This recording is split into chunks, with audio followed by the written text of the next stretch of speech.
지난 2월 14일 수요일 성회 수요일로 부르는 그날부터 사순절이 시작이 되었습니다. 성회가 무엇이었습니까? 머리에 재를 뿌리는 것이었습니다. 그 재를 거룩하다고 불렀기에 성회, 홀리웨스라고 불렀습니다. 그것은 참여를 뜻하는 것이었습니다. 주님, 나 같은 죄인을 용서해 주신 은혜, 차마 감히 바로 설 수 없어 머리에 재를 뿌리고 40일간의 기도를 시작합니다. 엄밀히 말하면 주일까지 하면 46일, 주님과 함께 동행했던 사순절의 마지막 한 주간을 우리가 앞에 놓고 있습니다. 종료주일과 고난주간은 사실은 색깔이 다릅니다. 종료주일은 축제의 날이죠. 예수님께서 왕으로 예루살렘에 입성한 날이시기 때문입니다. 백성들이 종려나무 가지를 꺾고 호산나 환영을 했습니다. 그런데 이번 한 주간 예수님께서는 바로 백성들에게 배신을 당하시고 그리고 십자가에 달려 돌아가시고 많은 고초와 순환을 당하셨던 것입니다. 그래서 이 주간을 우리는 겸허한 심령으로 지킵니다. 저는 매년 고난주간이 다가올 때마다 괜히 그렇게 마음이 무겁고 힘듭니다. 아마 우리 모두가 비슷한 경험을 가지고 있는 것이 아닌가 생각합니다. 어쩌면 이 십자가에 달려 돌아가신 예수님의 그 태양처럼 밝은 사랑, 은혜 앞에 내 모든 삶의 모순이 다 드러나는 것 같아서, 거짓도 위선도 다 너무 적나라하게 드러나는 것 같아서 아픕니다. 무섭습니다. 두렵습니다. 피하고 싶습니다. 외면하고 싶습니다. 어디론가 도망가고 싶기도 합니다. 그 거룩한 사랑 앞에 차마 내가 서 있을 수가 없었습니다. 그러나 주님께서 우리를 부르심에 우리는 주님 앞에 다시 나아갈 뿐입니다. 내 모습 이대로 주님 앞에 나왔습니다. 약점도 단점도 모습도 거진도 다 안고 주님 앞에 나왔습니다. 주님, 우리를 치유하시고 회복시켜 주시고 새로운 믿음의 길을 걸어가게 하시옵소서. 우리가 간절히 기도할 때 주님께서 우리를 도우실 줄로 믿습니다. 아멘. 오늘은 예배 후에 세례식이 있습니다. 세례식은 무엇입니까? 세례는 죄에 죽고 의에 사는 것입니다. 주님과 함께 죽고 주님과 함께 사는 것입니다. 내 모든 죄와 거짓과 허물, 모순 다 예수님과 함께 십자가의 못을 받고, 아니 십자가 밑에 묻어버리고, 그리고 예수님과 함께 부활하는 것. 이번 한 주간 정말 내려놓을 것들은 내려놓고, 그리고 다시 회복해야 할 것들은 회복하는 거룩한 은혜가 우리 가운데 충만하시기를 주님의 이름으로 축복합니다. 아멘. 그래서 이번 한 주간은 새벽 기도를 전 교인들과 함께 우리가 같이 나누고자 합니다. 주제를 비아 돌로로사라고 잡았습니다. 비아 돌로로사는 지금 현재 예루살렘 성지를 순례를 가면 거기에 있는 길입니다. 긴 길은 아닙니다. 예수님께서 빌라도의 법정에서 많은 고난을 당하시고 그리고 십자가를 지고 골고다 언덕까지 가신 그 길을 비아 돌로로사, 슬픔의 길, 눈물의 길, 통곡의 길, 십자가의 길이라고 부릅니다. 지금 성지를 가면 14곳이 그 스테이션이 있습니다. 예수님께서 쓰러지신 곳, 또 여러 가지로 고난을 당하신 곳 14장소가 있는데 그 중에 몇 군데는 성경에 나오는 것이고 몇 군데는 성경에 나오지 않습니다만은 한번 이번 새벽기도 시간에 같이 묵상을 하고자 합니다. 함께 십자가를 지고 주님의 길을 따르고자 하는 마음입니다. 그 비아 돌로로사, 눈물의 길, 십자가의 길, 은혜의 길, 그 길의 첫 장면이 바로 우리가 봉독한 빌라도가 백성들 앞에 예수님을 데리고 나와 소개하는 장면입니다.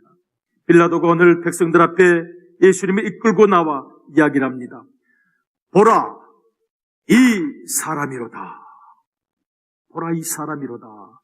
Behold the man 이라고 합니다. 헬라어로는 이데는 보라는 뜻입니다. 안스로포스는 인류라는 뜻입니다. 인간이라는 동물, 해석이 안 되는 이상한 사람, 도저히 알 수 없는 한 인간이 여기 있다. 보라, 이 사람 누구인가? 나에게 말해줄 사람이 있느냐? 그런 뜻입니다. 라틴어로 이것을 에케 호모라고 이야기를 합니다. 그래서 에케 호모는 지금 현대 발음으로는 에체 호모라고 이야기를 합니다만은 고전 발음은 에케 호모였습니다. 수많은 문학의 주제가 되고 미술의 주제가 되고 음악의 주제가 되었습니다. 에케, 호모. 우리 호모 사피엔스입니까? 인간은 어떤 종류입니까? 빌라도 말합니다. 이 특이한 인류를 나는 보았다. 에케, 호모. 나 도저히 해석할 수 없는 한 사람을 내가 지금 보고 있다. 이 사람은 과연 누구인가? 이 사람은 과연 누구인가? 에케, 호모. 한 인간이 여기 서 있다. 보라! 이 사람은 과연 누구인가? 빌라도가 외쳤습니다. 우리 한번 요한복음 19장 4절로부터 6절까지의 말씀을 오늘 본문의 배경이니까요. 다시 한번 읽어보겠습니다. 시작. 빌라도가 다시 밖에 나가 말하되 보라 이 사람을 데리고 너에게 나오나니 이는 내가 그에게서 아무 죄도 찾지 못한 것을 너희로 알게 하려 함이로라 하더라. 이에 예수께서 가시관을 쓰고 자색 옷을 입고 나오시니 빌라도가 그들에게 말하되 보라 이 사람이로다 하매 대제사장들과 아랫사람들이 예수를 보고 소리질러 이르되 십자가에 못 박으소서 십자가에 못 박으소서 하는지라. 빌라도가 이르되 너희가 친히 데려다가 십자가에 못 박으라. 나는 그에게서 죄를 찾지 못하였노라. 아멘. 빌라도는 지금 대단히 곤란한 입장에 놓여 있습니다. 빌라도에게 지금 재판을 맡긴 것입니다. 빌라도가 보니까 이 사람 구원, 사랑, 영생, 용서, 천국 아무 쓸모없는 얘기, 비현실적인 얘기만 하는 사람이었습니다. 여러분은 어떻게 생각하십니까? 이상한 한 사람이 구원, 어린애들 하는 소리 같은 무슨 사랑이 있습니까? 무슨 용서, 허황한 소리, 황당한 소리, 사람은 착한 것 같아요.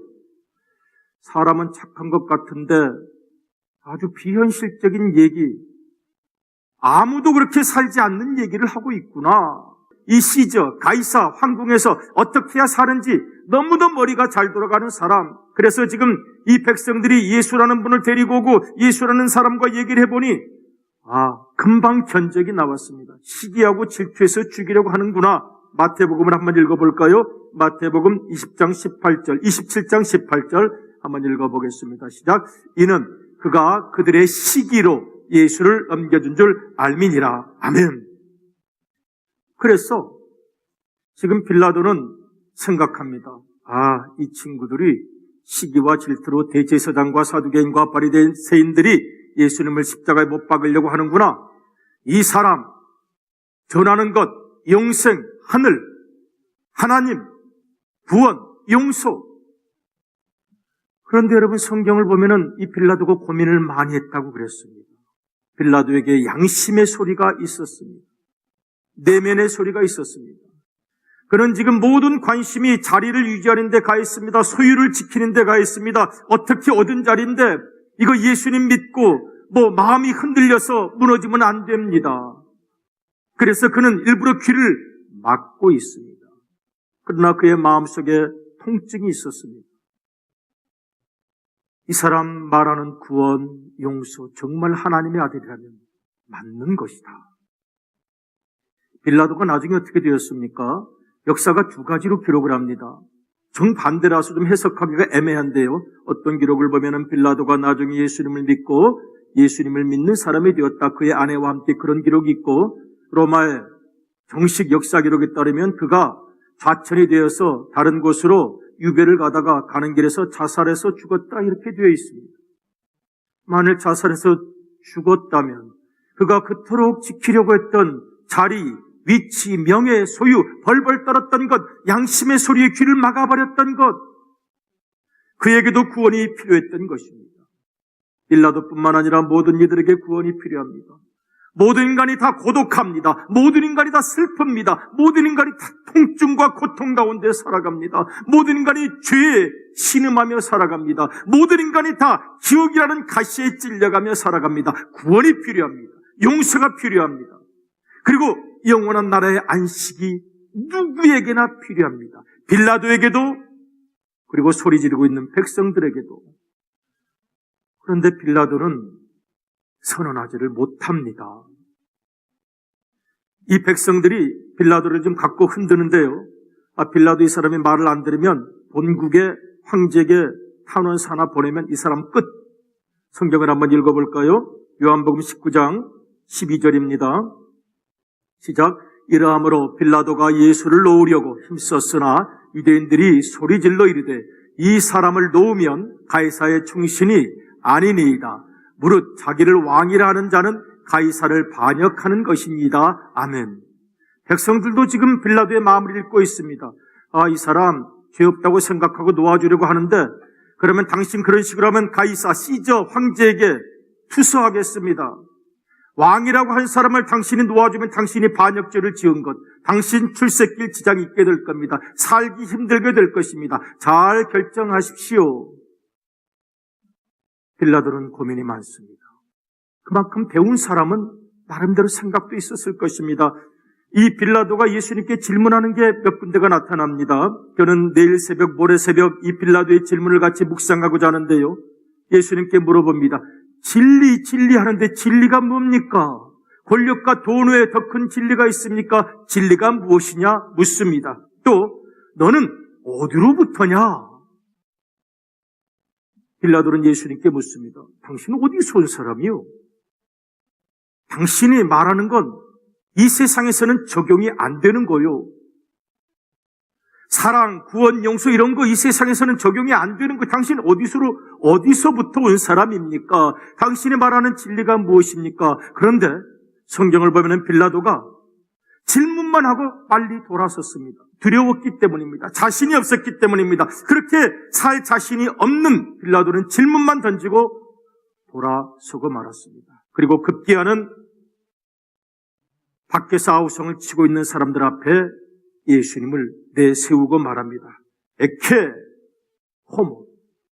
자, 이 사람을 너희 앞에 세운다.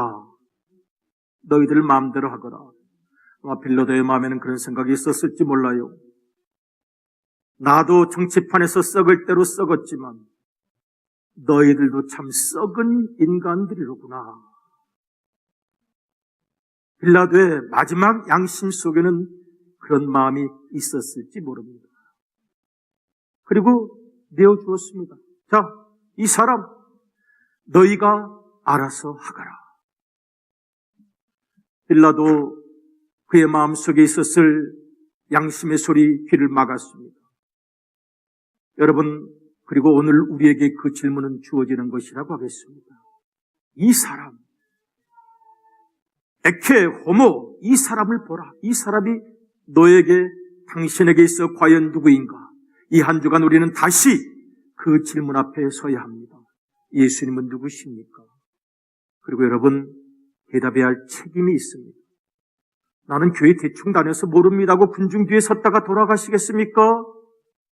예수님 피 흘리시고 십자가 가시는데 모르겠다 하고 사람들 틈에 끼어서 그냥 집에 돌아가시겠습니까? 고개 저으며 흔들리시겠습니까? 아니면 지금까지 교회를 다니셨으니 뭐라고 하시겠습니까? 손을 들어서 뭐라고 하시겠습니까? 그분은 하나님의 아들이시라고. 나를 구원하시고 나를 용서하시고 그리고 당신을 구원하시고 당신을 용서하실 분이라고. 내 모든 아픔과 상처를 치유해 주셨고 죄의 얼룩도 닦아주셨고 새롭게 출발하게 하셨으며 내 손을 붙잡고 영생으로 인도하게 하실 분이라고. 여러분, 그렇게 말씀하실 자신 있으십니까? 소극적이라서 못하시겠습니까? 내성적이라서 못하시겠습니까? 대충 교회에 나온 거지 나 그런 거 잘 모릅니다라고 하시겠습니까? 아니요. 여기까지 이 자리까지 나오셔서 예배를 드리고 기도를 드리는데 우리 주님의 눈동자가 나를 지금 바라보고 있는데 말씀하셔야 합니다. 영혼을 걸어서 목숨을 걸어서 아니면 슬그머니 이 백성들 뒤에 숨어서 집으로 돌아가시던가요. 이번 한 주간은 그래서 우리에게 중요한 질문과 도전을 던지는 날입니다. 시간입니다. 주님께서 물으실 거예요. 나는 너에게 있어서 과연 누구이냐? 이 아침 우리가 아니라 나를 위해 십자가에 달리신 예수님, 그 피 묻은 손 꼭 한번 붙잡으시기를 주님의 이름으로 축복합니다. 다시 붙잡으셔야 합니다. 그 사랑만이 영원합니다. 그 사랑만이 영원합니다. 그 사랑만이 영원합니다. 순간에서 영원으로 우리의 모든 슬픔과 고독과 아픔, 거짓과 모순까지도 치유해 주신 그 사랑만이 영원합니다. 빌라도도 사라지고 백성들의 아우성도 사라지지만 우리 주님의 사랑은 영원하기에 깊은 고백을 드려야 합니다. 우리 한번 고백해 보시겠습니다. 주님은 나를 용서하시고, 같이 한번 쭉 읽어요. 시작. 나를 구원하신 구세주이십니다. 지금도 살아 계셔서 나와 함께 하십니다. 잔잔한 고백이지만 영혼을 담아 드리시기를 바랍니다. 잔잔한 고백이지만 영혼을 담아 드리시기를 바랍니다. 아니면 그 백성들하고 슬그머니 흩어져서 돌아가셔도 상관은 없겠습니다. 그러나 이 에케 호모, 이 사람은 너에게 있어서 누구냐고 묻는 질문 앞에 뜨겁게 대답했던 분들이 있습니다. 에케 호모, 에체 호모, 이 단어가 너무 유명했기 때문에 문학 서적의 제목이 되기도 하고 철학 서적의 제목이 되기도 하고 음악의 제목이 되기도 하고 미술의 제목이 되기도 했습니다. 그 중에서 에케호모라는 이름으로 그림을 그린 이탈리아 화가 도메니코 페티의 그림이 있습니다. 이분이 1500년대의 사람인데 에케호모, 이 사람을 보라라는 제목으로 여러 그림을 그렸습니다. 여러 버전의 그림을 그렸는데 이 독일 뮌헨 바바리아 주립미술관에 걸린 그림입니다. 그가 1719년에 이 진첸도르프가 이 그림을 보러 갔습니다. 그런데 그가 본 그림, 진첸도르프라는 분이 이 도메니코 페티의 이 그림을 보았는데 거기서 뜨거운 은혜와 감격을 받습니다. 그 손 밑에 쓴 글씨를 읽으면서 그런 뜨거운 마음을 느낍니다. 이 진첸도르프라는 분은 어떤 분이냐면 그분은 영성주의 운동가였습니다. 순수한 믿음, 형식, 껍데기, 관습 다 내어버리고 오직 예수, 그 순수한 신앙만 가지고 애를 썼던 분입니다. 그래서 존 웨슬레와 함께 대영성운동을 일으켰던 분이고 우리나라에서는 언더우드와 아펜셀러가 온 것을 기독교의 내한으로 삼습니다마는 그보다 훨씬 전에 우리나라 서해안에 와서 복음서를 전했던 분이 바로 구칠라프인데 그 구칠라프에게 영향을 주었던 분이 진첸도르프라는 영성운동가였습니다. 그가 1719년에 이 그림을 보고 그 밑에 있는 글씨를 읽게 되었습니다. 글씨는 라틴어로 이렇게 되어 있었습니다. 에고 프로테 핵 파숨. 제가 다 읽지 않겠습니다. 우리말로 번역을 하면 이런 것입니다. 나는 너를 위해 목숨을 버렸다.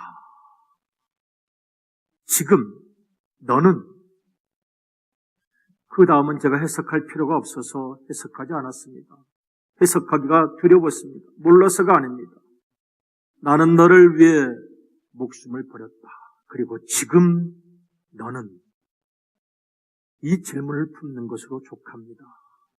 그리고 진첸도르프는 그 그림 앞에서 뜨거운 가슴의 북받침을 느낍니다. 그리고 그때로부터 뜨거운 헌신의 생애를 살았던 것입니다. 진첸도르프가 저 그림을 보고 뜨거운 마음으로 헌신을 결단한 그 뒤로 140년쯤이 더 지나서 한 여인이 프랜시스 리들리 헤버걸이라는 찬송가 작사 한 분이 이 독일 여행을 왔다가 또 저 그림을 보고 또 저 밑에 글씨를 보게 되었습니다. 이번에 헤버걸은 우리나라 찬송가에도 꽤 많은 찬송이 실려 있습니다. 6개, 7개 정도 실려 있는데요.